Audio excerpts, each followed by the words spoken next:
نحمده ونصلي على رسوله الكريم أما بعد فقد قال الله تعالى في كلامه المجيد والفرقان الحميد أعوذ بالله من الشيطان الرجيم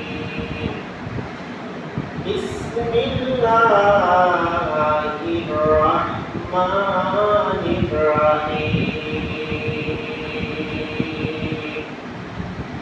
ويا آدم اسكن أنت وزوجك الجنة وكلا منها رغدا حيث شئتما ولا تقربا هذه الشجرة فتكونا من الظالمين صدق الله العظيم সকলে আমরা শুকরিয়া আদায় করি আলহামদুলিল্লাহ যে মহান রব্বুল আলামিন আমাদেরকে ভালোবেসে মহব্বত করে মেহমান হিসেবে তার ঘরে বসার তৌফিক দান করেছেন। মহামনিবের সাথে আমরা আবার শুকরিয়া আদায় করি আলহামদুলিল্লাহ। সংক্ষিপ্ত আলোচনা, গভীর মনোযোগ দেবেন। আলোচনা হলো আমরা আদম আলাইহিস সালামের বংশধর।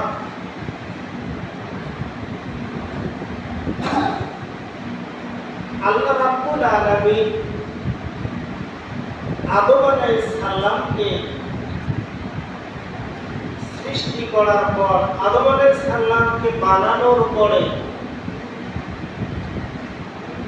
আল্লাহ অর্ডার করলেন, আল্লাহ বললেন আদম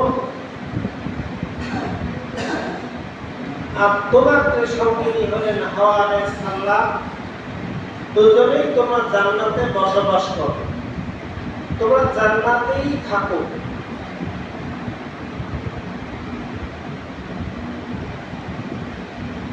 আল্লাহ ডাক দিয়ে বললেন এই কথা,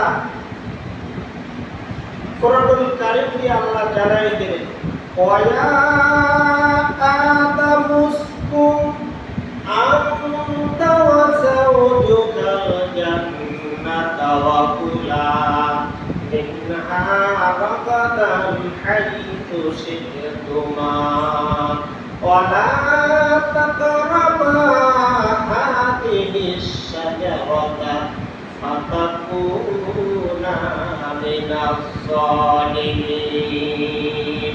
সকলে একবার আপাতত সুবহানাল্লাহ বলি তো। সুবহানাল্লাহ। আল্লাহ রাব্বুল আলামিন ডাক দিয়ে বললেন হে আদম, তোমার সঙ্গিনী হাওয়া আলাইহিস সালামকে নিয়ে তোমরা জান্নাতের মধ্যে বসবাস করো, জান্নাতে অবস্থান করো, জান্নাতেই তোমরা থাকো। তোমার জান্নাতের ব্যবস্থা করলাম, তোমার থাকার জন্য আমি রব্বুল আলামিন জান্নাতের মধ্যে ব্যবস্থা করে দিলাম। আল্লাহ ডাক দিয়ে বললেন আদম হাদিহি শাজারাতা ফাতাকুনা মিনাজ জালিমিন। আদম রে, তোমরা জান্নাতের মধ্যে বসবাস করো, কোনো সমস্যা নাই, কিন্তু খবরদার তোমরা ওই গাছের নিকটবর্তী হইও না। এই গাছের ফল তো খাওয়া দূরের কথা, তুমি গাছের নিকটেও যেও না। এই গাছের ফল খাওয়া যাবে না। আর যদি তুমি তা করো, আমার নির্দেশ অমান্য করে যদি এই গাছের ফল যদি ভক্ষণ করো, তাহলে কিন্তু তুমি জালেমদের অন্তর্ভুক্ত হয়ে যাবে। মুসলমান বলেন তো এই সতর্ক নিষেধ কে করেছে? আল্লাহ রাব্বুল আলামিন নিষেধ করলেন আদম তোমাকে আমি নিষেধ করলাম তোমরা খেও না এই ফল খেও না, ফল তোমরা গাছের নিকট করতে না, কিন্তু শয়তান কি করলেন?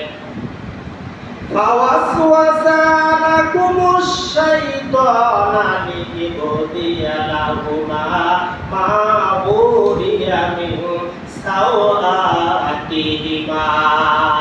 শয়তান ডাক দিয়ে বললেন, আদম